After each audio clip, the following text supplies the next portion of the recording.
Folks, Black Star Network is here. Hold no punches. I'm real revolutionary right now. Support this man, Black Media. He makes sure that our stories are told. Thank you for being the voice of Black America, Roland. I love y'all. All momentum we have now, we have to keep this going. The video looks phenomenal. See, there's a difference between Black Star Network and Black-owned media and something like CNN. You can't be Black-owned media and be scared. It's time to be smart. Bring your eyeballs home. You dig?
Hey, folks, today's Thursday, June 20th, 2024, coming up on Roland Martin Unfiltered, streaming live on the Black Star Network. I'm live here in Los Angeles, where I'm participating in Netflix's Beverly Hills Cop junket. We'll tell you more about that later.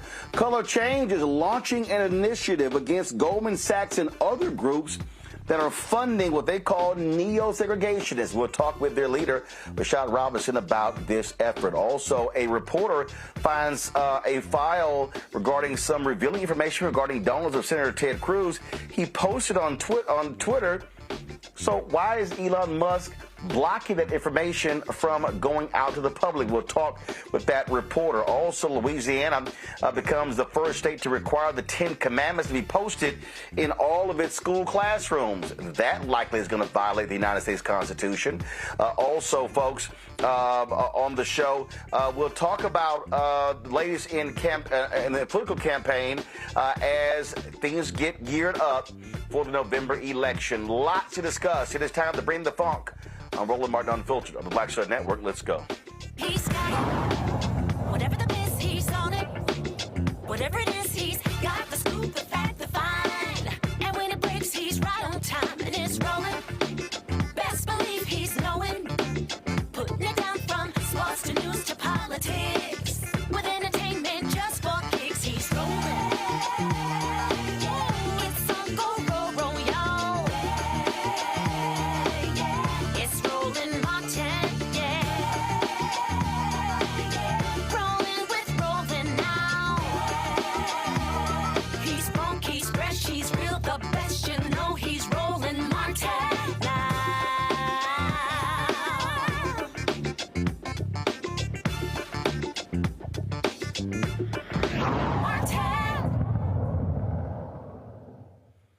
Folks, we look at the attacks against African Americans and others across the country. You have these folks who are neo-segregationists. The issue is, how are they being funded? Well, today, Color Change launched a campaign against Goldman Sachs Foundation, Fidelity Charitable, Schwab Charitable, Vanguard Charitable, and National Philanthropic Trust. They say that they are funding groups, individuals like Christopher Rufo, Stephen Miller, Chris Kobach, and Ed Bloom.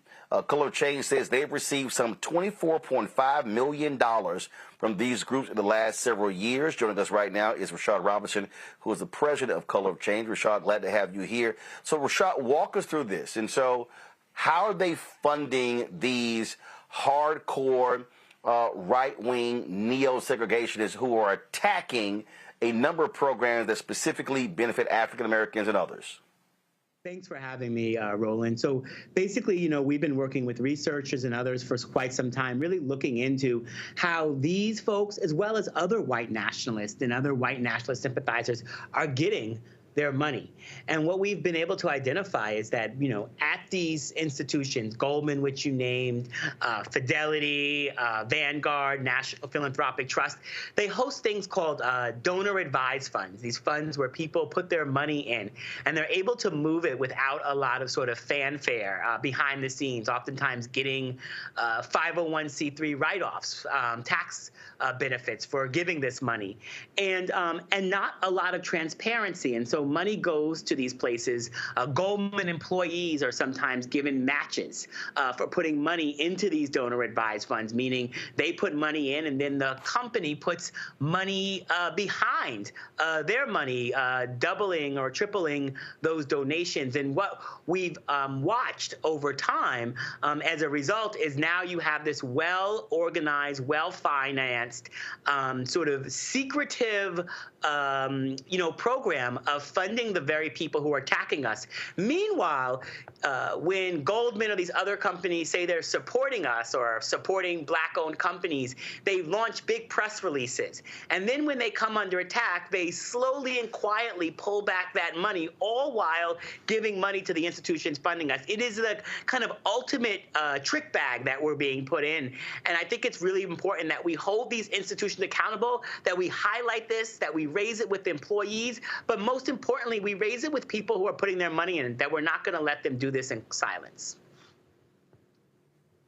So, again, for people who don't quite understand, and I have been saying this on this show, trying to people understand, you have a well-connected, well-funded effort that is targeting black folks in all these different programs. This is not just happenstance when you look at these lawsuits, when you look at how they're raising their money, when you look at where the money is coming from.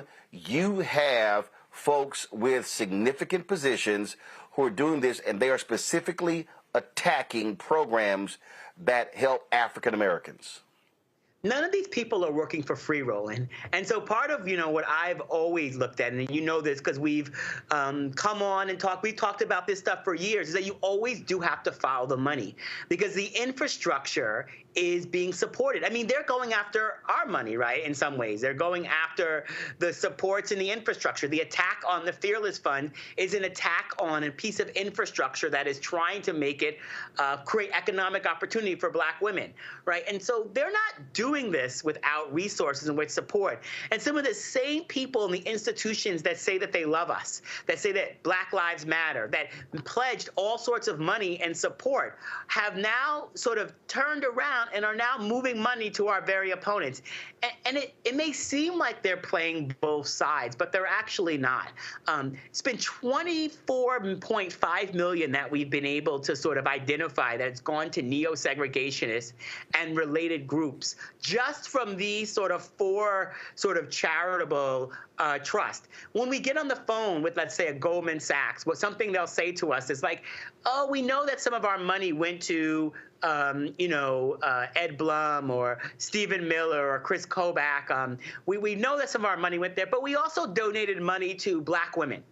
As if donating money and supplying resources to black women organizations is the other side of donating to white nationalists. It's also just an offensive affront that there's like two sides to the story of white nationalists. There's two sides to the story of segregation. There's two sides to the story of closing the door to educational opportunities, closing the door to employment opportunities, closing the door to government contracts, because that is exactly the sort of world that these neo-segregationists are trying to promote, and they're promoting it with dollars and money from people who, stand up during Black History Month and try to claim that they're supporting us.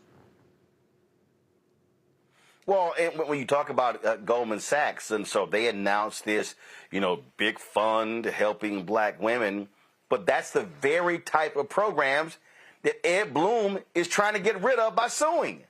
Absolutely. So, and this is actually the trick, Goldman. I mean, this is actually the trick that Goldman is putting to us, right? Because it's almost like they announce these programs, they fund the people who are attacking the programs, they don't fully fund the programs, and they say they can't fully fund them because the programs are now illegal. But they funded the whole sort of process to make them illegal in the first place. So that what they do is they sort of look like they are supporting us, they try to get credit from our community, and then when the programs can't actually be implemented or fully funded, they say, oh, that's not us. We wanted the programs the whole time. We just can't actually do it because of new restrictions or new laws, but not telling us that they actually funded the process to get to those restrictions, to get to those laws, because they actually, at the end of the day, didn't really want a world of diversity. And you only have to look at sort of their senior level management. You only have to look at sort of the people in the most senior level positions of power in these companies to say that they have done an awful job of diversity in their own house. So this funding or these claims of funding that are starting to dry up are not just a mistake. They're drying up because it's fully the intention of these companies to never have to fully make good on these commitments. So So this campaign, what are you trying to achieve? What do you want folks watching and listening to do? So we want you to go to colorofchange.org. We want you to sign the petition. What we are doing is we're now raising attention around these donor-advised funds. Over the coming weeks, we're going to be sort of exposing more donor-advised funds. We're in behind-the-scenes conversations with these companies. We will be also trying to unearth the donors that are, putting money into these funds, but also putting folks on notice. Part of the challenge that we have, Roland, is that the only people that we see speaking right now and pushing back is the other side. They're going after our resources and our money. And Color of Change is a national civil rights organization that doesn't raise money from these corporations. We're fully focused on what does it mean to hold them accountable. And so we will be pushing back. We will be exposing their donors.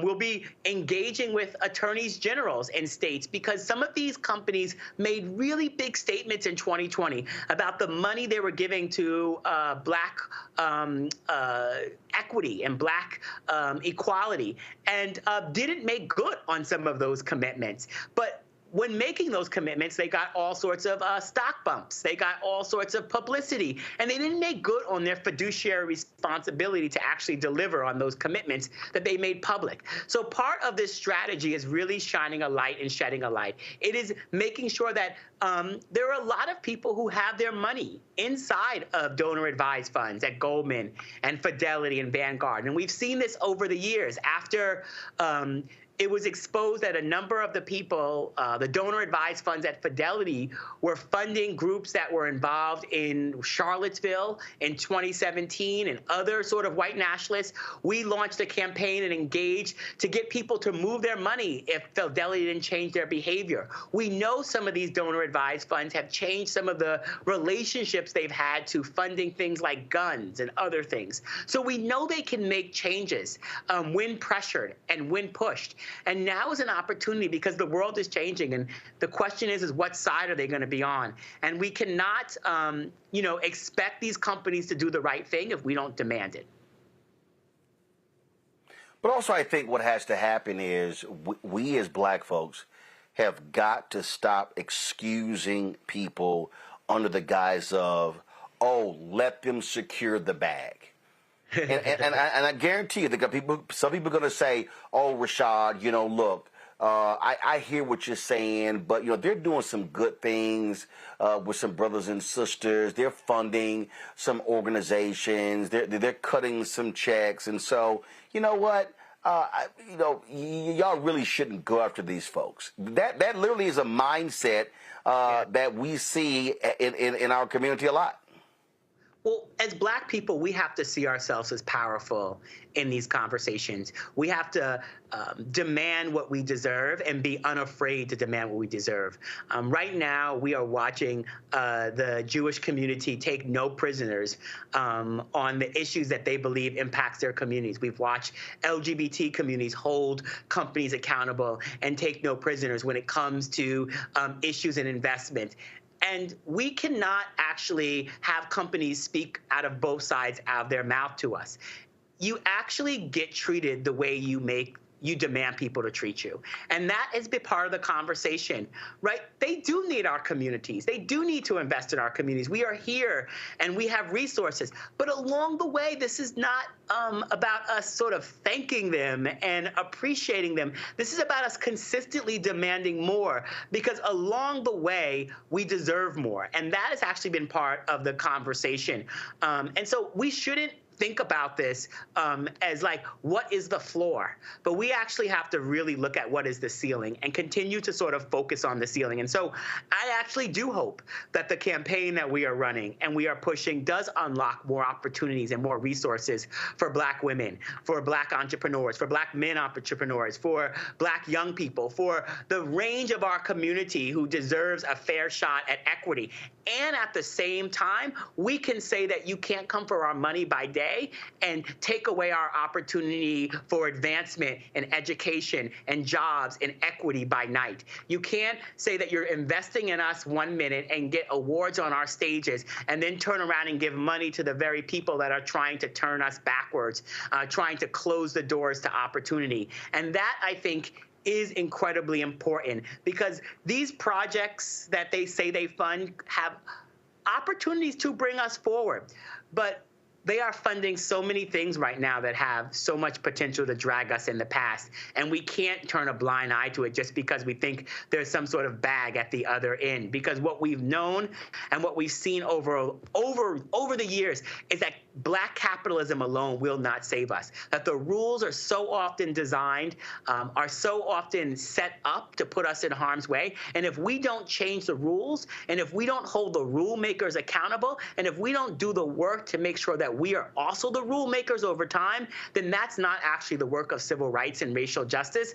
That's the work of appeasement and really just trying to be in the room when there's so much opportunities for us to build our own rooms. All right, tell folks where to go for more information. Go to colorofchange.org. You can sign up there. You can engage. You can go to Color of Change on Twitter, Color of Change on Instagram. There's information on the petition and the campaign. Please share and sign and elevate and amplify the work that we're doing here. We are facing some of the biggest corporate institutions and biggest donors in the world. And we know that our voice is powerful in these conversations. The only reason why we have to expose this right now is because they were trying to keep it secret. And so the work to expose it is critical. And by exposing it and getting more of us to expose it, I believe we have an opportunity to change the path forward. All right, Rashad Robinson, Color Change, we appreciate it. Thanks a lot. Always appreciate you, Roland. Thank you. Folks, going to a break. We'll be right back on Roland Martin Unfiltered on the Black Star Network. Don't forget, support the work that we do here. Join our Bring the Funk fan club. Your dollars will allow us to do the work that we do, traveling around this country, covering the stories that matter to our community.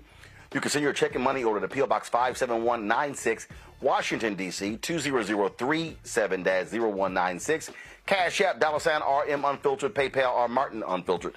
Venmo is RM Unfiltered. Zelle, Roland at RolandSMartin.com, Roland at RolandMartinUnfiltered.com. Download the Black Star Network app, Apple phone, Android phone, Apple TV, Android TV, Roku, Amazon Fire TV, Xbox One, Samsung Smart TV.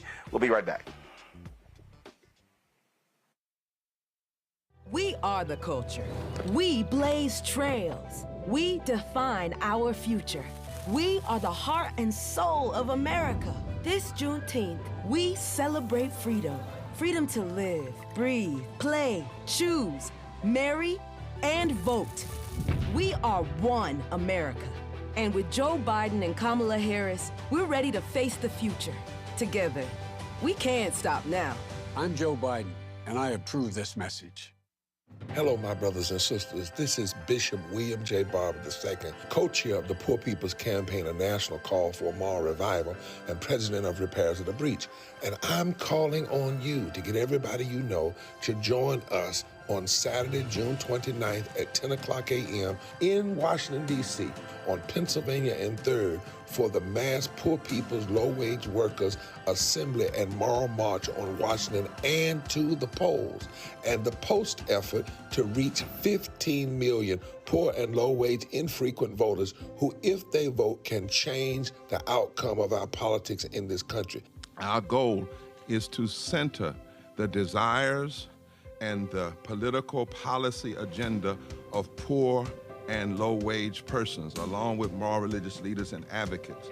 Too often, poor and low-wage people are not talked about, even though in this country today, there are 135 million poor and low-wage persons. There's not a state in this country now where poor and low-wage persons do not make up at least 30% of the electorate. It is time that the issues of poor and low-wage people be at the center of our politics. Living wages, health care, things that matter in the everyday lives. We will no longer allow poverty to be the fourth leading cause of death in this country. We must let our voices be heard. Join us. Go to our website, www.poorpeoplescampaign.org. RSVP. Get others to come. Get a bus. Get a van. Get on the train. Come and let our voices be heard and our votes be felt. Lift from the bottom so that everybody rises.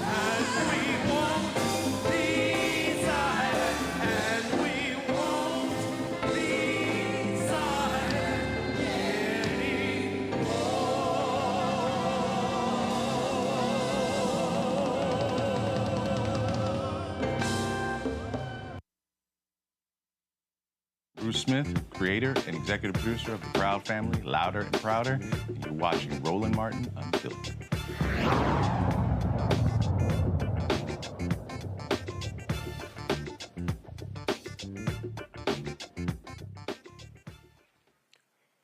All right, folks, here's our Thursday panel. Reese Colbert, host of the Reese Colbert Show on Sirius XM Radio, joining us out of Washington, D.C. Dr. Greg Carr, Department of Afro-American Studies, Howard University. Also, Law Victoria Burt, Black Press USA, joining us out of Arlington, Virginia.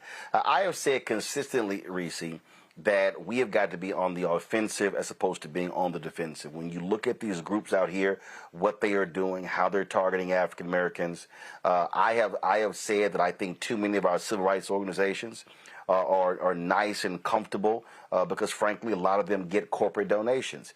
This is an example, and I think one of the benefits of color change by them not accepting corporate donations is that they can be a lot more aggressive in going after groups like this, and this is needed because these folks want to tear down nearly every program that has impacted black folks over the last 50-plus years.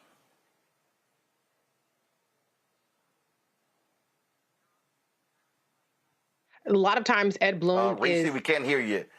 Oh. Okay, there you go. So go ahead. Okay. I wasn't on mute, so you can hear me now? Okay. Yeah, we got you now. Okay.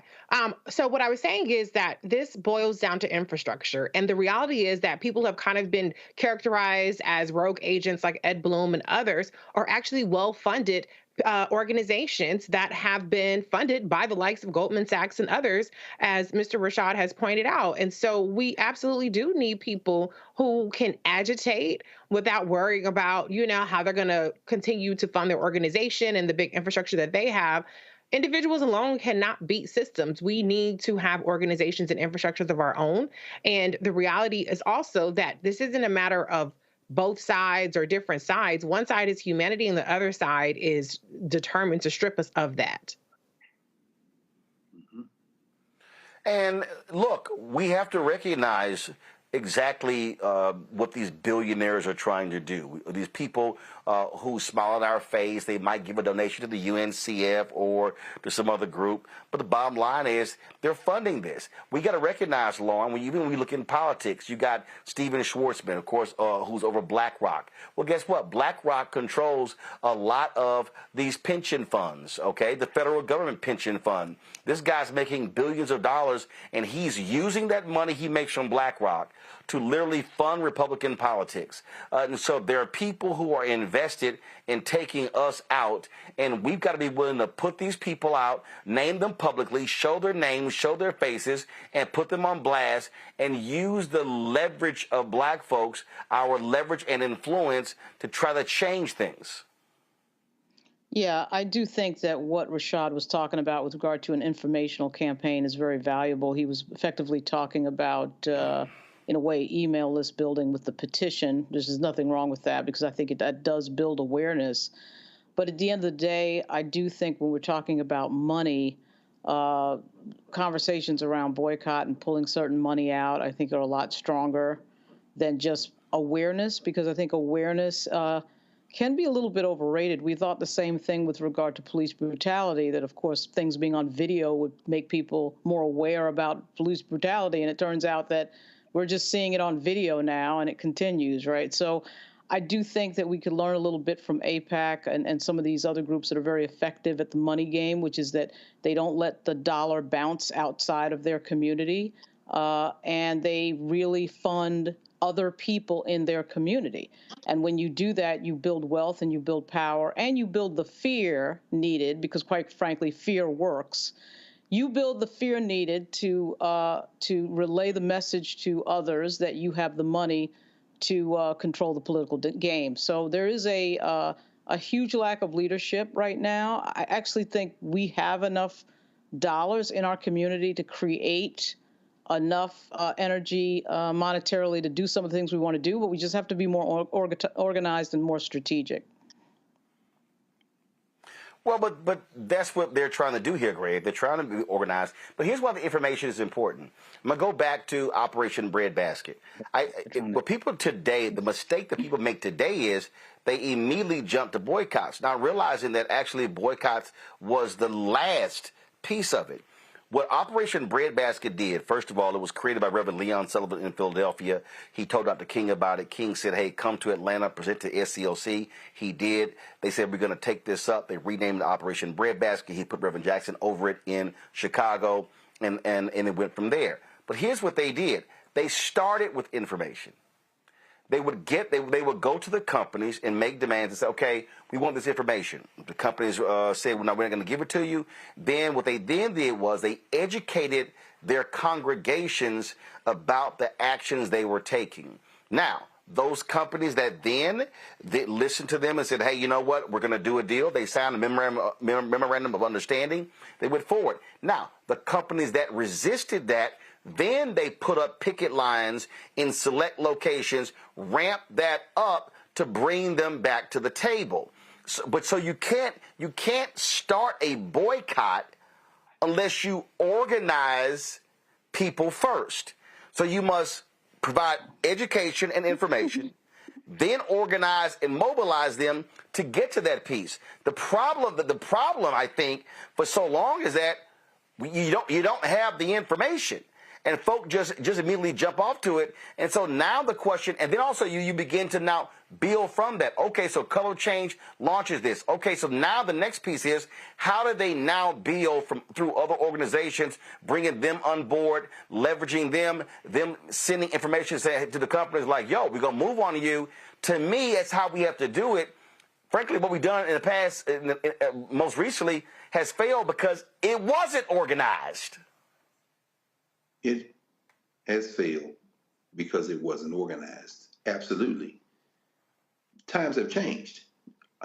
When we were behind the iron curtain of apartheid, it was easier to have a common enemy. We don't want to call a spade now. So when we talk about, as you lay it out, education, information, what Reese and what Lauren just said, are brought to bear immediately. You're going to go to the black church? No, the black church exists, but not in the formations that it did in the 1940s, 50s, 60s. What entities are there? We have couple of generations now, and it's getting worse, who have been fed this absurd lie that somehow power resides in an individual's ability to take their talents and ply their trade for profit.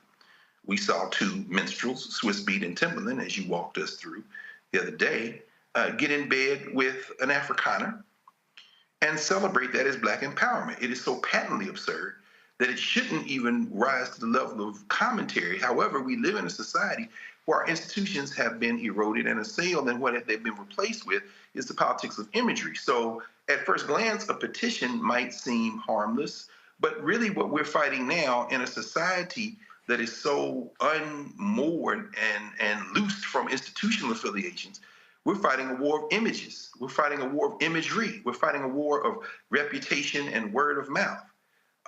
Kendrick versus Drake, for example, is not a versus. It is a profit engine for the companies that own both of those employees. But if you can get the bad mouth out there, you might be able to use that as a proxy. So finally, as you walked us through with Breadbasket and with Leon Sullivan, the Lion of Zion from Philadelphia, and of course then Reverend King and Reverend Jackson, what we've marked over the last 50 years is a steady implosion of the politics of organization, to the point where organization these days is often I don't know, almost like performance and a proxy. But in that kind of fight, you ironically might be able to get some traction if you can capture the imagination of enough people to act. Beyond that, I'm not sure how we organize in the 21st century to be as effective as we were in the 20th. And see, and this is where, Reese, where one, media comes to play, specifically black-owned media, because you have to be able to explain the message. So, Rashad, they announced this today. Oh, we could go ahead and just say it. They didn't get called. I guarantee you he wasn't. I'll send him a text, but I'll put money on it. He wasn't on CNN today. Wasn't on MSNBC, not Fox News, not ABC, not NBC, not CBS. Damn sure not OWN, not OAN, not Newsmax, any of those folks. And so what happens is part of the problem is that we used to have a thriving black-owned media where you had black newspapers, you had Ebony Magazine, you had Jet Magazine, you had black radio where you were able to drive information. And so this is also how we build it. See, what people don't understand about Reverend Jackson, how did Reverend Jackson get to be who he was? It wasn't just because of him and his oratory. It was because John H. Johnson made it clear, whatever Jesse did, you put him in jet every week. So there was a platform that was elevating the movements of Reverend Jackson, and so all of a sudden he's here, he's there, he's being covered, and so this is the thing that is important. Rashad mentioned these companies that made all these promises, upwards of 60, 70, 100 billion dollars in commitments, and since the death of George Floyd 4 years ago, you have not had a single civil rights group say we're going to make a concerted effort to hold these companies accountable. Okay, sure, a letter was sent with the CBC several months ago. That was it. It was a letter that was sent. I'm sorry, a press release ain't gonna cut it.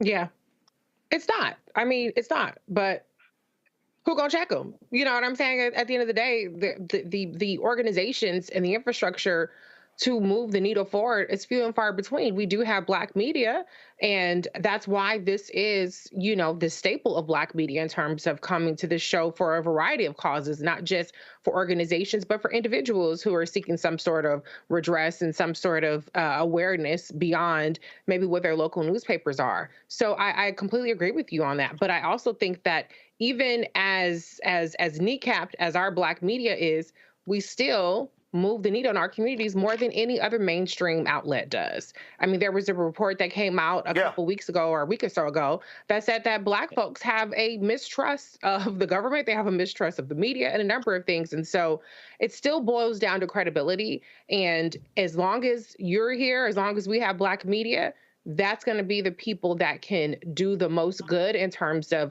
moving the needle in our communities and giving people a place to land when they want to get the message out and really actually reach people.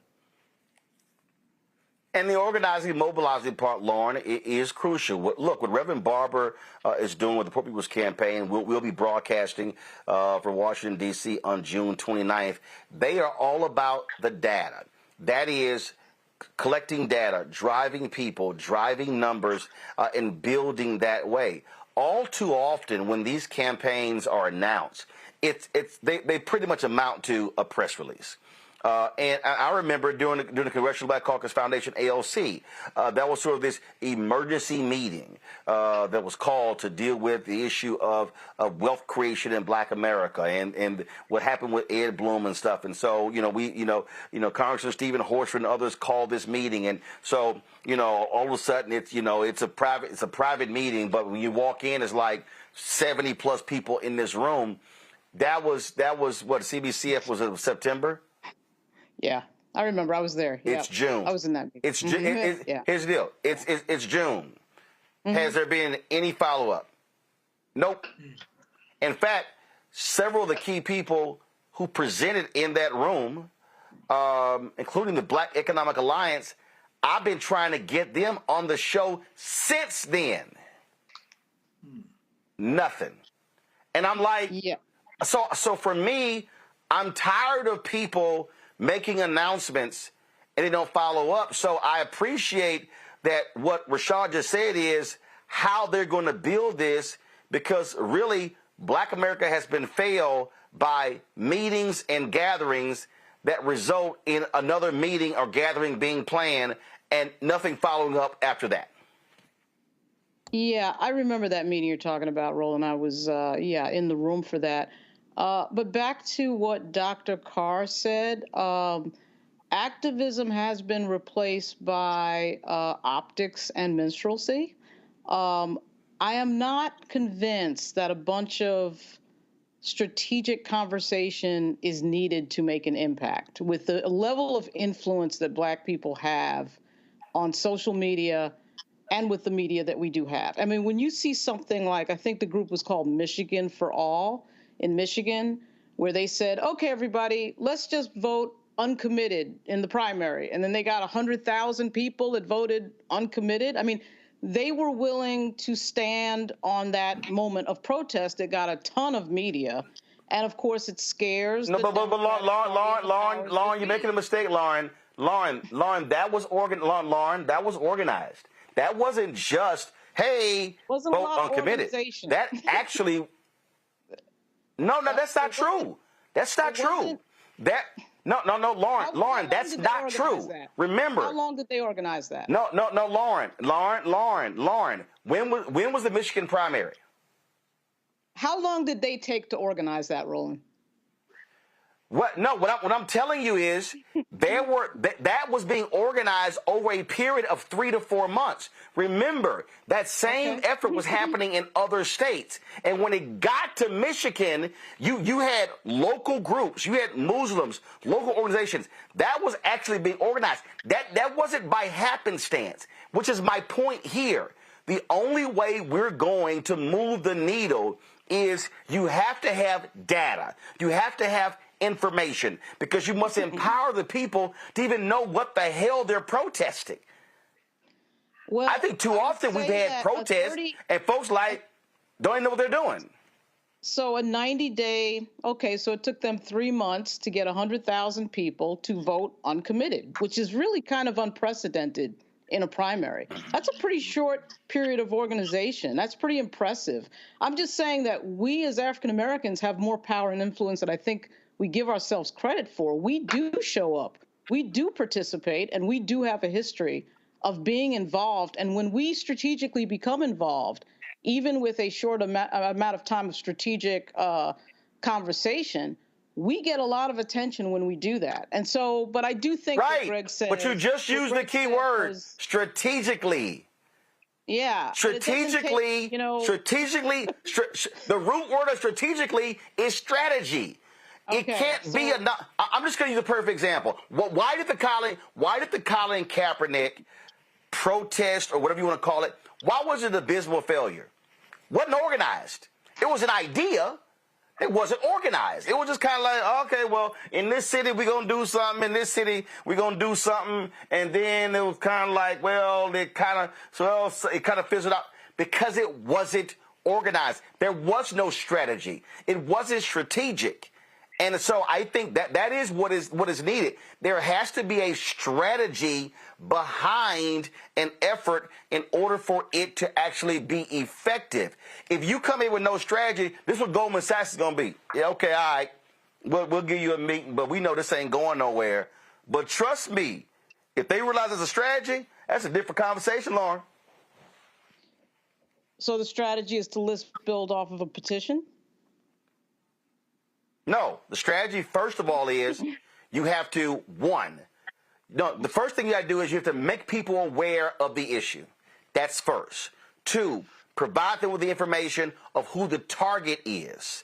3, gather additional information and then begin to build your coalition to move against the individual. Now, this is no comparison to what they did. So when I was on the board of NABJ, and when Jeff Zucker had no black senior executives and no black direct reports, okay?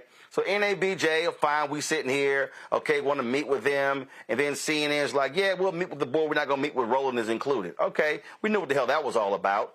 And so we get to put the thing together. Now, this is why I told the folks at NABJ, oh, sure, we're the world's largest minority media organization, but Jeff Zucker had previously blown NABJ off. So what we then did was I said, okay, fine, so we're going to issue our statement. I said, but we need to actually have, Reese is going to love this here, we need to actually have memes, graphics, and information that we can now distribute across social media platforms and folks can actually share. So people on the board was kind of like, what, do we really need that? I'm like, yeah, it's called a campaign, y'all, because we're trying to get a net result. What I then did was I then said, all right, I call the office. I need a letter in 24 hours. President Ward, not a problem. Now all of a sudden, that became another news story. Then the Deltas dropped a letter. Then the Omegas dropped a letter. And so I was building that. So what did they then do? They named one sister, Janita Dew, who's a lawyer, to a diversity position. I said, we ain't satisfied. That's not a news position. Then they named a digital person. I said, not satisfied. That's not a linear position. In 2 months, they had to name 5 black senior executives because we kept dropping new letters because I was building a coalition. So, but you got to start with the information. Otherwise, people kind of like, why in the hell are you protesting? So I think what they're doing is right. Now the question, Greg, from this point forward, how do you build upon this to now be able to impact change? And what I'm laying out is literally Operation Breadbasket, their entire strategy that Martin Depp laid out in their book, Operation Breadbasket, 1966-1971. Yes, I think Reverend Barber probably comes as close as anyone. And by Reverend Barber, of course, I mean the organization and the movement that he and his comrades, his closest comrades, are in. I agree. And because we have to have the momentum of our memory. We have to remember what we've done that's worked in the past. We have to adapt it in the current moment. Of course, you know, this new book that everybody's talking about, Apprentice in Wonderland, how Donald Trump and Mark Burnett took America through the looking glass. Donald Trump is a joke, but he is a reality show star at a moment of national idiocracy. And anytime you've got an idiocracy like the United States of America, a reality star can be president. Stephen A. Smith could be president. Hell, anyone could be president. Kendrick Lamar could be president. I mean, because it's about image, it's about manipulation, it's about visibility. And when you see Reverend Barber putting those deep roots that you, as you're walking us through right now, remind us have to be at the heart of any successful organizing work. He also, because he's very good at capturing imagery backed by data, he's here to Reese's point on the importance of the black media. And then he shows up, as he did a couple of days ago, on Comedy Central with Jon Stewart, walking him through his newest book, White Poverty. Which by the way, he sent me a text and he said, Roland, by you continually putting us on the air, the other networks watch. He said, and that plays a role in how we get booked other places as well, which explains why you got to have black media doing its job. Greg, go ahead and finish. And what you have just done is do exactly where I was going, except you put it more succinctly. That is exactly right. Again, this space, they're all watching this space. And those who will choose on the side of our common humanity, as Reese has said, will feed from this space, which is all, well, not all we want, because this is the other piece of it. You can't just source from black media. You must support black media materially. You see, these billionaires may or may not be racist. The Bill Ackmans, you know, who clearly have a bee in their bonnet around race, as Claudine Gay at Harvard. Yep. But when you have someone with a vile, miserable racist policy making portfolio like Stephen Miller goes nowhere without the billions. But these billionaires are protecting their interests and their moneyed interests, their wealth interests. Yep. And they are willing to cater to the lowest common denominator. So finally, if the Jon Stewarts of the world or wherever are going to source from black media because they are now scared and are willing to come out and draw the bright line, they must also back that with their dollars. And that, I think, is what you've been saying to us since the beginning, since before the beginning, but certainly since the Black Star Network has come into existence. Well, since you spoke of donors, we're going to have a guest next who found a file of Senator Ted Cruz filled with lots of donor information. He posted a lot of this on Twitter. Guess who blocked it from going out? Elon Musk. I wonder why. We'll talk to that reporter next on Roland Martin Unfiltered on the Black Star Network. On a next A Balanced Life with me, Dr. Jackie, we meet Ricky Fairley. She was given a death sentence by her doctor 11 years ago. But for Ricky, giving up was not an option. She declared war on her disease. turned her entire life upside down and won the battle. I know that God left me here to do this work. And when you talk about faith, faith is what got me through. I mean, I had to relinquish my faith and give my life to God and say, okay, God, what have you got for me? And he gave me my purpose. And that's why I'm here. Her amazing story of strength, balance, and survival here on A Balanced Life with Dr. Jackie on Black Star Network.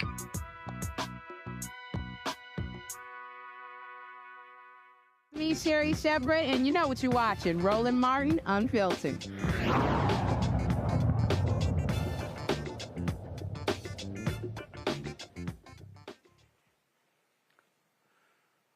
So imagine you are a reporter and you're in the United States Capitol and you just happen to come across a booklet that contains information between Texas Republican Senator Ted Cruz and a bunch of his donors. Well, Pablo Manriquez, I hope I pronounced that correct, found those papers and he posted them on Elon Musk X, used to be known as Twitter.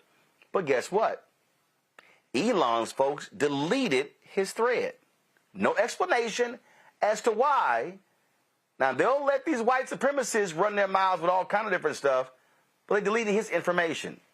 So what did he discover? Well, Pablo Jones is right now from D.C.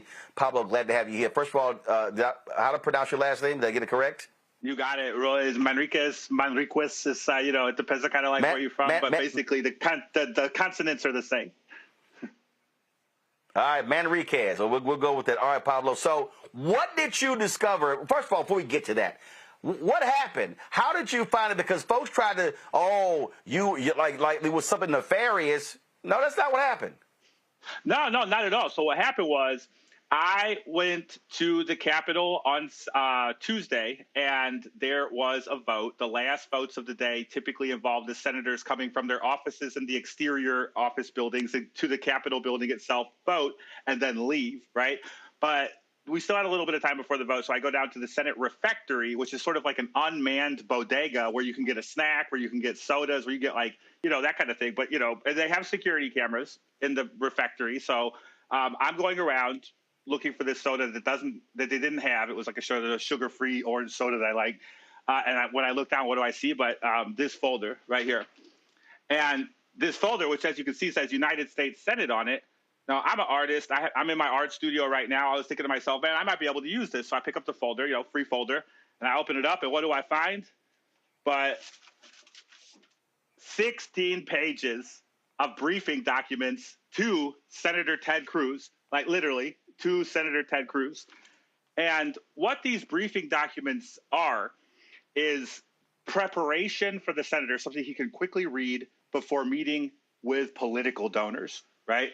So we're talking 16 pages across 7 briefings. So the first briefing is Tuesday night at the Capitol Grill, which is right down the street from the United States Senate, where he's going to meet with 8 donors who haven't paid up yet. They've pledged a combined total of $19,500 to Senator Cruz, but they have not paid up yet. So Ted Cruz is going to say, to politely say, pay up, right? But the really interesting documents, in my opinion, which is scrolling right now, are the ones in New York, right? So the next day, the junior senator from Texas, Ted Cruz, flies to New York to meet with a bunch of non-Texans. As far as I can tell, people have nothing to do with Texas, right? To ask them for insane amounts of money, right? Like their individual contributions that people can donate to, a politician. But, they're around $3,000. In some cases here, he's asking for $119,000 to people like the Estee Lauder heir, Ambassador Ron Lauder, or Ambassador John Loeb, another really kind of big billionaire guy, a handler to Len Blatavnik, a close associate to Russian oligarchs connected to Vladimir Putin, a Ukrainian-born, Russian-educated guy, right? And these are the donor meetings that he's going to throughout the day in New York City. So one at a time, it goes, 9 p.m. to 9 a.m. rather to 9 p.m., 6 meetings across New York City.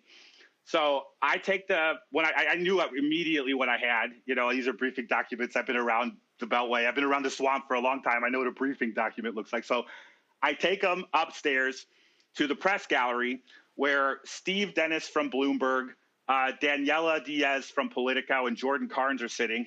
And I tell them what I have. I'm like, oh my God, I think this is a big deal. Like this has the entire itinerary for the next couple of days of Ted Cruz donor meetings. So I took them out one at a time, one page at a time. I placed them on the floor. I took my cell phone. I took pictures of each one, and I started tweeting them in a thread, right? In a single thread. I said, I found these in the Senate refectory, a thread. And so one at a time, I post these donor documents, and they are up for approximately 4 hours, maybe 5 hours. And if I remember correctly, they were hovering around 3.5 million views at that point. So like these were out of the bag. The internet was not giving these back, and that's when they were stricken from X. Like they were taken down off the platform that I put on X, right? And, they said that they were a violation of X rules. In my humble opinion, that is actually a correct assessment. They were actually a violation of X's rules. You're not supposed to put addresses, personally identifying addresses and phone numbers of people on X. I have since reposted them without that information. I took a little bit of black paint and a paintbrush, and I redacted them last night. I've never redacted anything before, so this was something new. And I posted them, and they are now on X. You can find them at capital.press if you want to see them. But what was interesting is that the removal of these documents created what a colleague has called the Streisand effect, which by removing them, they only made them more famous. So as soon as he removed them, it was just like, oh my God, why is this being censored? It piqued everyone's interest who wasn't already like actively engaged with these documents, which are fascinating, a fascinating glimpse, a pull back the curtain on the swamp, right? So over the next 24 hours or so, people from Ted Cruz's universe start reaching out to me, because I'm the reporter who posted these on X, and they've been taken off X, and what the heck is going on, right? And they start trending on the front page of Reddit. And if you really want to see an interesting discussion about these documents, our politics discussion on Reddit, fascinating. Like, how Reddit is, they'll get a lot of information there quickly, and obviously it needs to be verified. It's not always trustworthy, but like for the most part, the information that they've got about the names and places on these documents is a really interesting look into briefing documents that probably are not unique to Ted Cruz, that most lawmakers probably get, but it was Cruz or a staffer that left them, or presumably a staffer that left them in the refectory. And I mentioned the security cameras in the refectory because I think that's important. If I had tweeted that I'd found these in the bathroom or something like that, it could have been plausibly, who knows who left them there, right? And Ted Cruz is, kind of good at getting out of a corner, right? He will fight his way out of a cul-de-sac, as they say, right? In his political instincts. But now in the refectory, whoever left them there is footage of them leaving them there. And if this does become an issue for the Ethics Committee, which would have direct jurisdiction, the Senate Ethics Committee would have direct jurisdiction over the illegal use, or it's illegal to do campaign work in your official capacity as a senator. And when you are on the physical grounds of the United States Senate in our United States Capitol, it is completely, definitely inappropriate, but illegal, right, to be doing that work. So to find these documents in the refectory of the Senate, in the first floor of the Senate, where there are 2 security cameras, one over the cash register and one on the broader room, right? It does create a really interesting scenario. It does create a really interesting set of questions that I will be pursuing aggressively henceforth. Now, the Senate left today, and they're not back until August 8th, which sucks because I finally got Ted Cruz at the last vote of today. I tracked him down. I was waiting in the tunnels. My colleagues text me, he's upstairs on the second floor. I go bombing up the steps, right? And as soon as I get up the steps, I get to the steps that they're just like, he just went out the door. He went down the Senate steps. But as a report, only senators and their aides can go down the Senate steps. So I have to go all the way around through the building. And when I get out into the parking lot, he is getting into his car. There's a reporter from ABC News who's asking him a final question. And I finally got to him, like, Senator, any comments on the secret campaign fundraising documents that I posted, And he just looks at me with a big Ted Cruz smile, like, nah. Nah. And drove away. So more to follow. You know what I mean? Like I say, like, so this first is going to be a of all, slow-moving story. First of all, June 8th is when yeah. So, but here's the deal, though. But by filing the documents, what it does is it gives people an inside peek to how nefarious these folks are, how they are controlled by donors, how much time they spend, and how they cater to folks. And here's why I love what you said when you said, "Oh, he's running around trying to get these people who know nothing, who are not from Texas." Don't have interest in Texas. Look, I'm born and raised in Texas. I'm still registered to vote in Texas, and so this is how the politics works. And as you said, they're not supposed to be doing this on the grounds, but the fact of the matter is, they do. And so I'm sure that whoever that staffer was, they probably don't have a job by now by this getting out, but. The camera would know. And you got to remember, Cruz liked the tweet a couple years ago that was a porn tweet, right?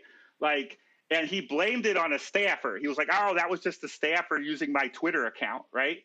Now, the rumor is that staffer made it because, Ted Cruz is a political animal, and the smartest thing you can do in this situation is to go tell the donors when you meet with them in New York, "Yeah, this staffer has been fired," right? "I apologize that your information was put on the internet," right? But then you go to that staffer behind the scenes and say, "Listen, I'm keeping you, obviously, right? But now you owe me your career," because he didn't put the staffer out to the wolves who allegedly liked the tweet, right? And again, this is just my hypothesis. This is not confirmed reporting, but we're not going to be able to confirm any reporting until they get back on July 18th, right? July 8th, after the 4th of July break. But yeah, I don't think that the staffer got fired. A lot of people, to answer your question, I think your question, I don't think the staffer got fired. That would not be Ted Cruz's style. Well, the thing here, again, I hope people understand that donors run politics, not voters. They pay attention to donors. Questions from the panel or comments. Lauren, you're first. Pablo, you're a painter. Yes, ma'am. Your paintings are up in the press gallery on the third floor, correct? In the radio TV gallery. Oh my God, they totally are. Yes, they're quite good. I've seen them. Thank you so much. So as a staffer on a few political campaigns, those documents are really familiar to me. And it actually is not that uncommon that people leave things like this around and they get found by somebody in this way. But it is an interesting inside look. Typically, donor lists are shared by the same party. The donors are shared by the same party. And of course, the meetings and the staffing and the briefing are kind of a familiar thing. I used to I worked in the U.S. Senate in another life. And so has anybody approached you? It's really not in any way theft, of course, but none of the police or anything like that have bothered you, correct? Correct. No, I have gotten no reprimand from anybody, including Ted Cruz and his staff. Everyone, except for a couple of randos on the internet, have said, "Yeah, this guy just did." There is a question as to whether or not I should have shared the addresses and the phone numbers. Yeah. And to avoid getting them stricken again on X, if I find another folder full of gold, then I brought a tube of paint and a paintbrush to the Senate that's at my desk above the Senate in the radio TV gallery, actually, where the paintings are. And so next time I find them, I'll just run up there real quick. Boop, boop, boop, boop, boop. But they're going back on Twitter, so the staffers should know, right? They should keep track of these folders, or whoever has them. But honestly, the building should know, and America should know, that they should not be fundraising in the building. That's not acceptable under no founding father or anybody else thought that was what that building was going to be for. It's unacceptable. It's illegal, right? And frankly, I want to see who left it there. I want the Senate Rules Committee Chair Amy Klobuchar and the Senate Rules Committee ranking member Mike Lee, right, to get the tape and now Pablo refer it to the Ethics Committee. what you found, though, did not, I just looked really quick at your Substack, at the documents.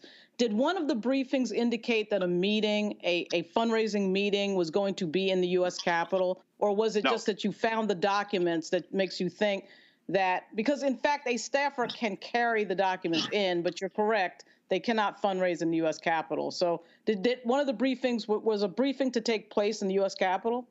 No briefing in the Capitol at all. Okay, okay. So it could be the case that like a staffer, I guess if I was making a plausibly deniable scenario for myself, if I was that staffer, I'd say something to the effect of, well, I came in with the notebook and then I left it there, but I really had grabbed the wrong notebook. This policy notebook about the latest law Senator Ted Cruz has been put in was in the car, right? But it's tainting. There's a funk to it.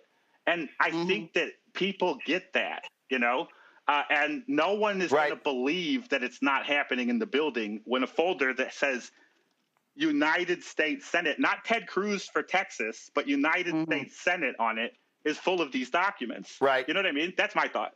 Hold tight. Hold on one second. I need to go. I'm running out of time. Let me quickly go to my other two panelists. Reese, go. I just want to know. Hold on, guys. Kill the music. I just want to know, is there any indication that Senator Cruz actually took these meetings that were scheduled for yesterday, or if he took any number of them?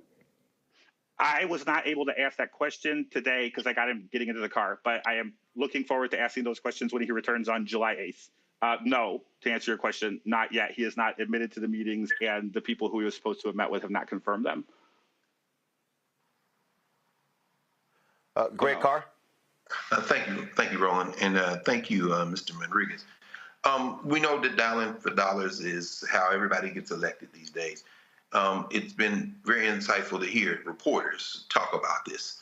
So what impact do you think something like this might have on, say, for example, the Cruz-Aldred Senate campaign? Well, if I'm Colin Allred, given that a lot of these donors were former Hillary donors, that to me is something that's really interesting, and it kind of tears at Ted Cruz's credibility as a far-right darling. I mean, he gets on his whole thing is own the libs, and yet he's going to New York City, a place that he complains about constantly as being crime-ridden and terrible, to fundraise from Hillary Clinton donors, the donors of the pariah of the far right. So there are so many contradictions in here that I think that, like, if there's a small impact, at least the messaging that can happen is Colin Allred could capitalize on that. But overall, it's also just sort of like, when you break a story like this, people come out of the woodwork from the orbit of someone who I've found over the last 36 hours since this happened is one of the most loathed people in politics. So if anything, it's more like the reporting to come that I think that Colin Allred's campaign, I don't know if they're going to participate in it or not. I haven't really reached, I've spoken with them. They reached out to me about this, but I don't have anything in particular related to that because I'm a Hill reporter. I'm very hermetical in my beat. I'm not going to Texas to cover this or anything like that. I'm going to stay on Capitol Hill and keep finding more folders full of things so I can post them on the internet and come on the legendary Roland Martin show. Yes. Well, again, as a Texas voter, I am very interested in this. Latest poll out shows Colin Allred is having trouble with name recognition. He's down 11 points to Senator Ted Cruz. And so he's got a lot of work to do over the next 5 months to make that ground up. Pablo, great work. We certainly appreciate it. And let's see what happens next. Thank you for having me on, Roland. Thanks a bunch. All right, folks. Appreciate it. I appreciate it. Thanks a lot. Folks, I'll be right back. Roland Martin Unfiltered on the Black Star Network. We are the culture. We blaze trails. We define our future. We are the heart and soul of America. This Juneteenth, we celebrate freedom. Freedom to live, breathe, play, choose, marry, and vote. We are one America. And with Joe Biden and Kamala Harris, we're ready to face the future together. We can't stop now. I'm Joe Biden, and I approve this message. Hello, my brothers and sisters. This is Bishop William J. Barber II, co-chair of the Poor People's Campaign, a national call for a moral revival, and president of Repairs of the Breach. And I'm calling on you to get everybody you know to join us on Saturday, June 29th at 10 o'clock a.m. in Washington, D.C.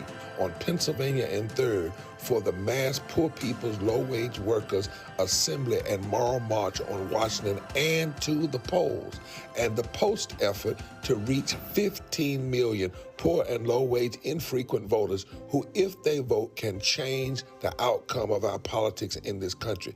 Our goal is to center the desires and the political policy agenda of poor and low-wage persons, along with moral religious leaders and advocates. Too often, poor and low-wage people are not talked about, even though in this country today there are 135 million poor and low-wage persons. There's not a state in this country now where poor and low-wage persons do not make up at least 30% of the electorate. It is time that the issues of poor and low-wage people be at the center of our politics. Living wages, health care, things that matter in the everyday lives. We will no longer allow poverty to be the fourth leading cause of death in this country. We must let our voices be heard. Join us. Go to our website, www.poorpeoplescampaign.org. RSVP. Get others to come. Get a bus. Get a van. Get on the train. Come and let our voices be heard and our votes be felt. Lift from the bottom so that everybody rises.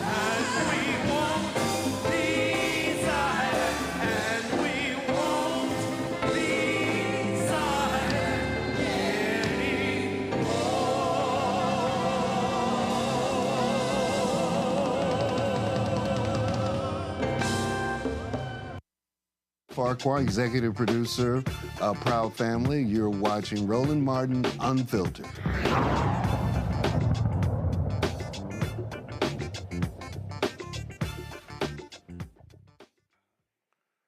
Well, when you elect a MAGA governor, this is what you get. Jeff Landry signed into law, making Louisiana the first state to mandate the 10 Commandments to be placed in all classrooms in the state of Louisiana.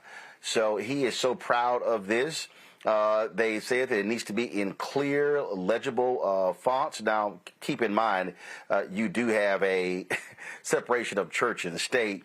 You've had these sort of things happen before, but this is exactly what you see. Now, mind you, this is the same folks in Louisiana that refuse funding from the federal government when it comes to meals for students. And so it's amazing how they put the 10 Commandments up, but the question is, are you going to follow the 10 Commandments?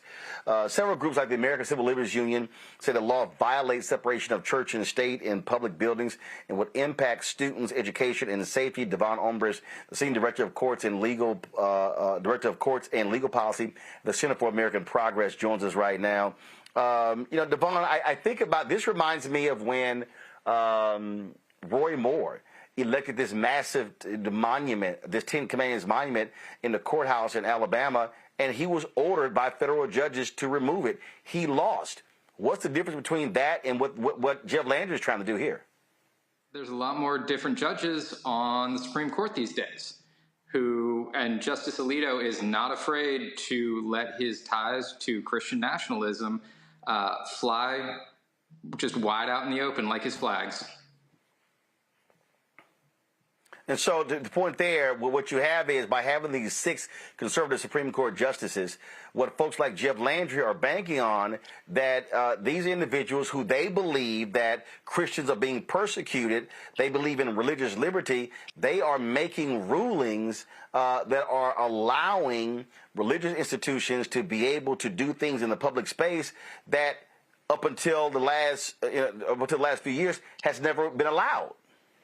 Absolutely. The 2022 Kennedy ruling about the football coach who was having prayer services on the 50-yard line changed the game in amending how the Lemon test was used to determine whether the state was, endorsing a religion. But I tell you what, you go back to the case that this is identical to in 1980, Stone versus Graham about it was the state of Kentucky putting up the 10 Commandments in classrooms, and it was a 5-4 decision.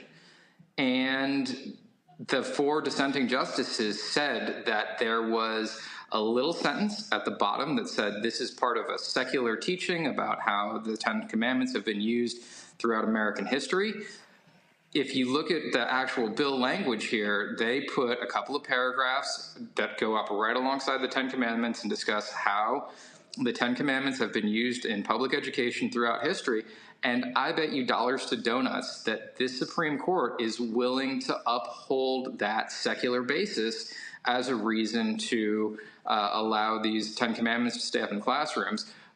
But anybody with 2 functioning brain cells to rub together can tell you 100% that this is the state endorsing religion, violating the wall between church and state. And I watched the legislative debate this morning about this bill. They went through the whole rigmarole saying this is a secular purpose, and then the authors about it went on and on and on about how we need to bring God's law back into the classroom, and this is honoring God's law. And you hear Justice Alito less than 2 weeks ago talking about how we need to bring America back to a state of godliness. Alito's already 1 vote in favor. This is what we always talk about. Elections have consequences, and those 237 Trump judges he put in place, remember, 100 of those were supposed to come under Obama, but Mitch McConnell blocked them, including those critical Supreme Court positions.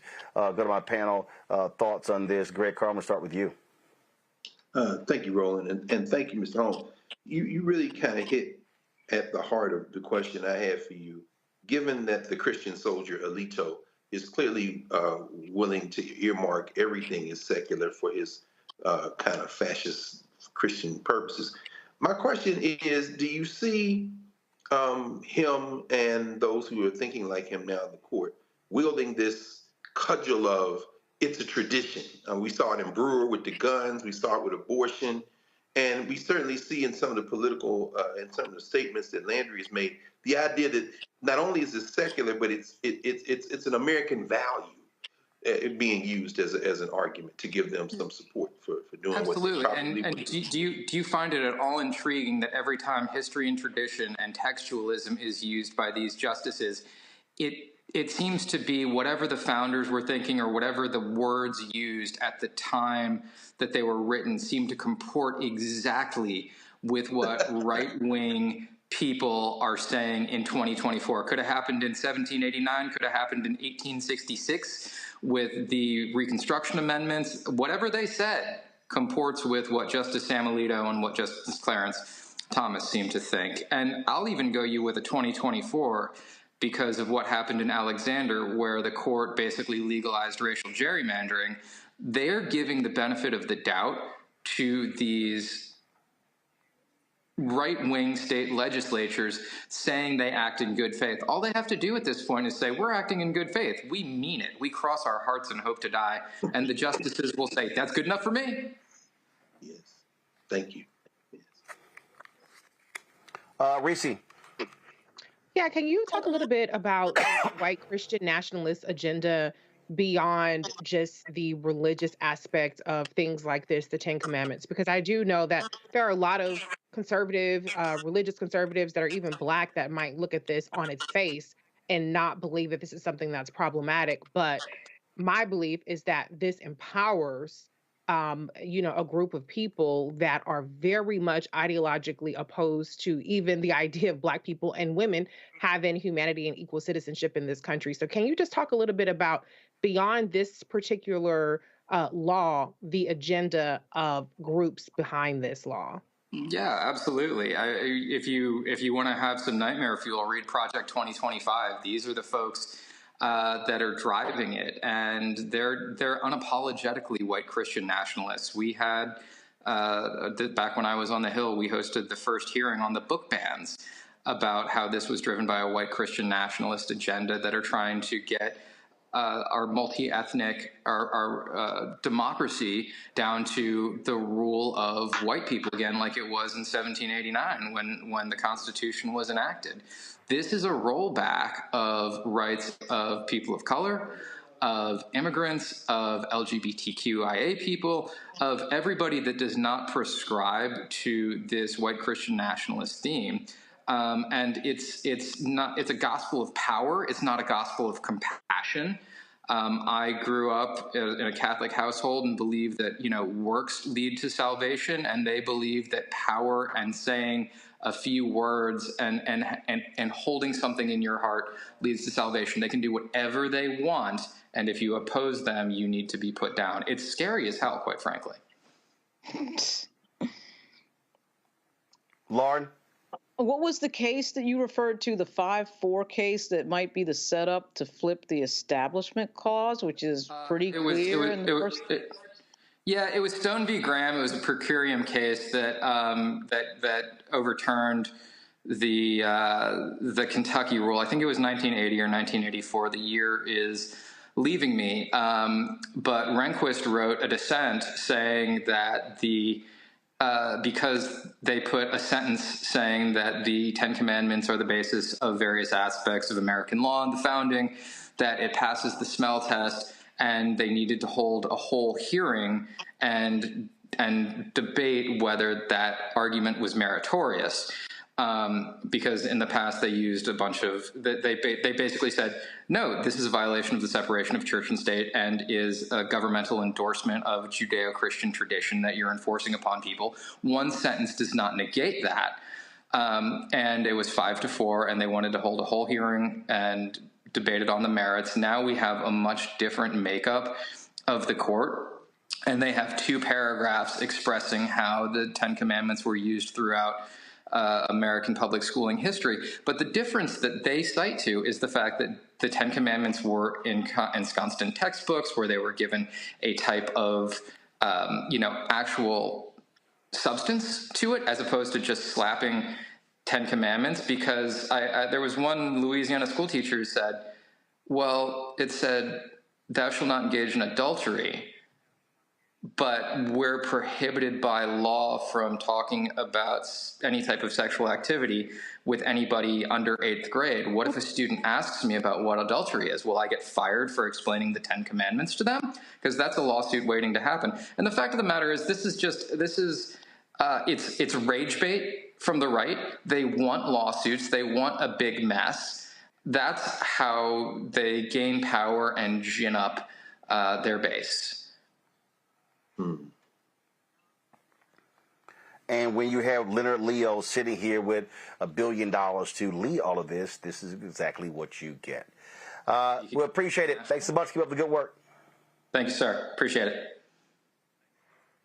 All right, folks, going to a break. We'll be right back. Roland Martin Unfiltered on the Black Star Network. Now streaming on the Black Star Network. If we look at all of the best mans, the movies, and then, of course, series on Peacock, why do you think it resonated so well? Well, I think it's a reflection of us. I think it's a reflection of authentic black people, the way they see themselves. And in some instances, aspirationally so.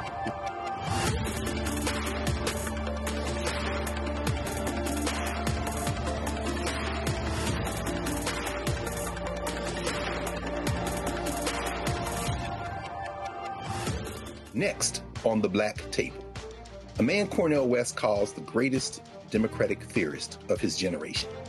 Adolph Reed joins us to talk about his eventful life and his book, The South, Jim Crow and Its Afterlives. Somewhere between an electoral sweep or an out-and-out coup or putsch, I think the danger is quite real. Join us for the Black Table, only on the Black Star Network.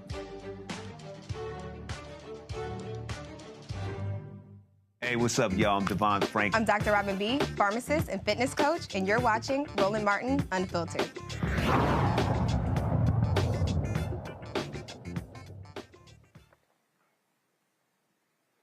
All right, folks, welcome back to Roland Martin Unfiltered right here on the Black Star Network. A federal judge in Louisiana is considering whether or not to stop the farm line at Louisiana State Penitentiary in Angola during the summer due to the high heat. Federal Judge Brian Jackson heard arguments during an emergency hearing requested by Rights Behind Bars, Voice of the Experienced, and 8 men in prison in Angola have asked the federal court to stop outdoor farm work once temperatures exceed 88 degrees Fahrenheit. The group says that the farm line is meant to be punitive and violates the American with Disabilities Act. In the federal lawsuit first filed in September, the plaintiffs argued the work detail, especially during the extreme heat, violates prisoners' 8th Amendment right to protection against cruelty. Now, here's the crazy thing. They're paid very little for this, and if they fall ill, they have to pay a copay of about $6. The pay is something along the lines of a couple of cents. Now, keep in mind, you have Republicans in Florida and Texas that also pass laws that governors Abbott and DeSantis signed, idiots, that stop cities from passing laws mandating water breaks and things along those lines. I mean, these people, the fact of the matter is, Reese, these folks, they want to see people die. These people are so shameful and despicable, and they're so anti-life that they don't care about inmates or workers out there who are in the heat. I mean, how do you pass a law saying, oh, y'all can't be mandating water breaks? It's water. Right. Well, because they're cruel. They're pieces of shit. It's really that simple. Also, keep in mind that Louisiana is the same place where they're trying to end parole and probation. So they want to keep slave labor in these prisons for as long as possible. They don't view these people who are incarcerated as human beings worthy of basic protections that you would of any other worker. But then again, they don't believe people who are workers outside of prison deserve any protections either. So it all kind of makes sense when you think about the agenda of these folks. They want to have cheap labor. They want to keep people subjugated and in bondage. And this is just slavery by another name. Lauren? Yeah, that was those images there were like something out of obviously the era of slavery, which Louisiana, of course, keeps coming up in conversation for things like this. They're unashamed, they're unabashed, they're in your face. They want people working for free so some sheriff someplace can make money.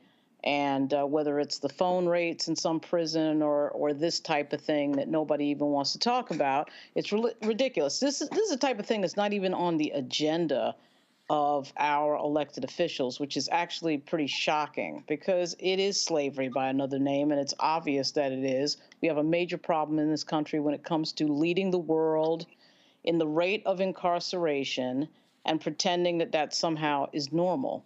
And so that right there is embarrassing. If it was another country, somebody would be contacting The Hague. But, you know, when it's us, everybody pretends that they don't see it.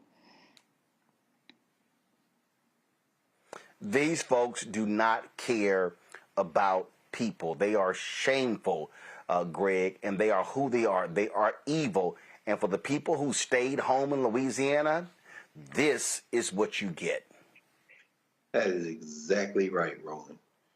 Angola, of course, is infamous, even among the institutions in the United States of America. It is named literally for West Central Africa, the region where the plurality of Africans were taken that ended up in Brazil and also pumped into the Gulf of Mexico, including the outer edge of the Gulf, including Louisiana. They have treated African people as non-human since they touched those shores. And that particular work requirement has been in place since 1893. It'll be interesting, at least at the district court level, because the judge hearing this case, as you said, Brian A. Jackson, is an Obama appointee. 2009, he was appointed. A graduate actually of Xavier for undergrad and Southern University Law School. This is an open and shut case for a human being underneath black robes. This is clearly a violation of the 8th Amendment.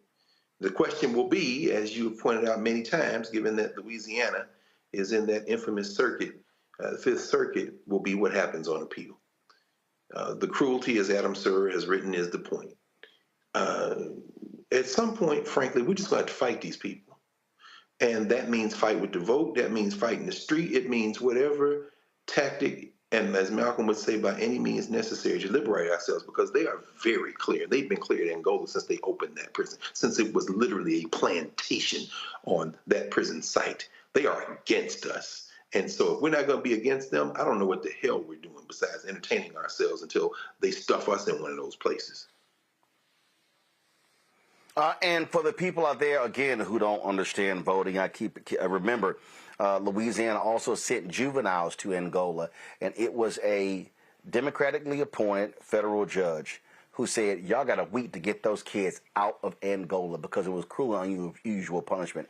This is why voting also matters, because that impacts who the federal judges are. And so I love these people who go, oh, you keep bringing this stuff up, but I'm telling y'all, there's a difference between a hardcore right-wing judge appointed by a Republican and a more progressive judge appointed by a Democrat. It's just, it's there. So it's not like, oh, I'm just making this up. It's there. But too many people choose to come up with nonsensical reasons to sit on their asses, Reese. And we're talking about in this election here, and I'm hearing people say some of the dumbest, most ridiculous stuff. And I'm sitting there going, y'all better pay attention, because trust me, if they're able to gain the White House and control the United States Senate, oh, you're going to see a lot of hardcore right-wing, mostly white male judges on a federal bench who are going to be in their early 30s to 40s, and they want them there for the next 40 to 50 years. Right. I mean, I've said it many times, citizenship is on the ballot. But I think we have to come to the realization that for many, I won't say all, people that don't vote because they don't give a damn. They don't give a damn about anything happening outside of their four walls of their home. And so injustice anywhere doesn't impact them until it meets them at their front door. Then all of a sudden we got to have hashtags. We got to be out in the streets, and everything that happens to them is a civil rights issue, even though all of this shit has been well known, well publicized, and we could have all gotten involved in the way that we need to put a stop to this. There's no mystery to how to put a stop to this. We actually don't have to. We physically don't have to organize in the way that our ancestors did, and many people who are still with us during the civil rights movement. It's as simple as going to vote. And yes, we get gerrymandered. Yes, we get purged from the votes. Yes, there's a lot of voter suppression, but there is still, even with all of that being baked into the cake, absolutely no motherfucking excuse to continue to abdicate your power in this system to actually make a change for society. So I'm kind of over the making excuses and over for stipulating all the ways that people make it harder for us to vote. And I'm just going to look at you dead in your face and say, what the fuck is wrong with you? What more do you need to see before you recognize the impact that your inaction, that your apathy, that your disillusionment, or whatever the hell it is that's motivating you to not give a damn is having on the rest of society? And are you going to be satisfied with what happens when it meets you at your doorstep? If you are, then we don't have nothing to talk about.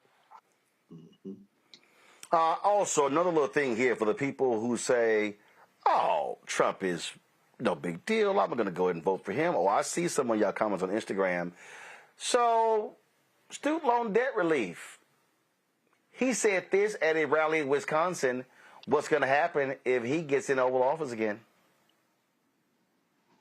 Today is an illegal, unconstitutional amnesty without approval from Congress, no approval from the courts or the American people, but he never does that. He did that with the tuition, and that didn't work out too well. He got rebuked, and then he did it again. It's going to get rebuked again, even more so. It's an even more vile attack. But he did that with tuition just to get the publicity for the election. He doesn't care about that. He just wants to see if he can get it by the election. Trump adds the part that you didn't hear there. Trump said, oh, if I get back in, I'm revoking that $167 billion.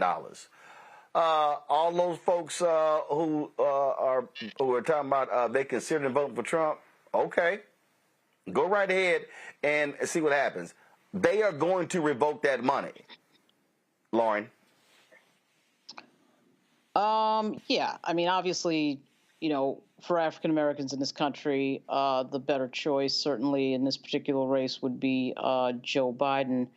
I'm not a particular fan, though, of criticizing black voters who may feel a sense of apathy. When we think about Louisiana and Angola prison, we've had some Democratic governors sitting there, and Angola prison was Angola prison when they were in office as well. I think that part of what we see with black voters is we've been through a lot. We do show up, And when we do show up, what happens is our level of showing up is not met with the political action that we put into this democracy. Despite everything that this country has put us through, we're the ones who fought and died for the vote. We're the ones who set the policy that has helped other groups. And so I'm just not a big fan of giving any sort of guff to Black voters. I think there are other groups that need some criticism before African Americans in this country, because we do show up and we do vote for the things that help the greater good time and time again. And the question is, what are we getting out of it? And I do think that a lot of Black voters have hit a level of apathy that is reflected sometimes in places like Louisiana. Greg? I agree. It's difficult. Wow. You know, we have, and we've gone through arguably the greatest collective trauma in human memory. Yes. The fact that we're saying it all is, you know, as a collective, I think is a triumph of the human will and spirit. So I agree with you, Lauren. It's hard, you know, at the same time that we see what should be rational. And as you say, Reese, what the fuck are y'all doing? The explanation is clear. I mean, we are under perpetual assault. You know, I read something the other day, maybe today in USA Today, 1 out of every 5 voters who's going to say they're going to vote say that student loans are important to them. 40 million people in this country owe a total of $1.77 trillion. But then when you interject class into the conversation, people who don't go to college of any form, community college, skill college, barber college, any form of it, Johnson & Wales for culinary arts, university, whatever, there's often a contempt. And, you know, that's the same kind of contempt that drives people who should absolutely know better to vote for Donald Trump, to vote against their class interests, to vote against everything, because they feel some form of, we're going to get you, we're going to get you. And so a fool, a carnival barker, a damn reality show fool can tell them something, and it's not that they believe it, it's just that it makes them feel better. And this is what the Democratic Party doesn't understand. Frankly, I don't think that anyone who thinks that we're living in a country where there are rules understands. This man will say anything. And the people who are listening to him want to believe anything. And so as a result, we find ourselves on the horns of a dilemma. We've got to, it comes back around to what you were talking about earlier as it relates to organization. We've got to put our heads down, put these blinders on, and work like hell to stitch together as many people as possible who will fight, because we're living in a shitstorm of a society where people are so beat down, as Gil Scott Heron would say, another set of victims too whipped to choose. And so, you know, other than that, I don't know. Reese, final comment? My final comment is, listen, yes, Black voters, emphasis on voters, not non-voters, Black voters carry democracy on our backs. If you don't vote, what the fuck are you doing? I will maintain that. If you voting with the white nationalists, what the fuck are you doing? I will maintain that. Trump has told you that he's going to do the same shit that we voted his ass out for last time. Actually, even worse. But for some reason, it's not clicking to people. For some reason, they have this fantasy of things changing for the better, of Trump actually fighting inflation, of Trump actually helping Black people. You're delusional. You're delusional or you're stupid. I don't know which one it is, but I'm just running out of tolerance and patience for it. So we do a lot of coddling. We do a lot of pleading and begging and trying to appeal to people's intelligence, appeal to their rational sense of being, appeal to their humanity. And it's not clicking with enough people. And so I'm just going to try something different this one time. Wake the fuck up. Please grow up and figure out what kind of country you want to live in. Because even if you don't think that things are that great right now, it's only going downhill with Trump, with the white Christian nationalists, and all these motherfuckers who's coming for you. If you don't like to hear that, then guess what? Vote. Thanks. Prove me wrong. All right, folks. that is it. We're going to end the show early. I, of course, here in Los Angeles for the Beverly Hills Cop sequel. I'll be interviewing Eddie Murphy tomorrow here in Los Angeles. So got to go check the movie out. So headed downstairs to go do that. So let me certainly thank Lauren, Reese, and Greg for being on today's show. Thanks a bunch, folks. Don't forget, support us in all that we do.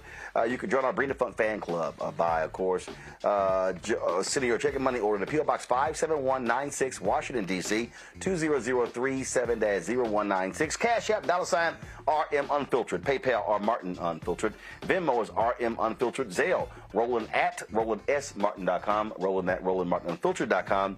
You can also download the Black Star Network app, Apple phone, Android phone, Apple TV, Android TV, Roku, Amazon Fire TV, Xbox One, Samsung Smart TV.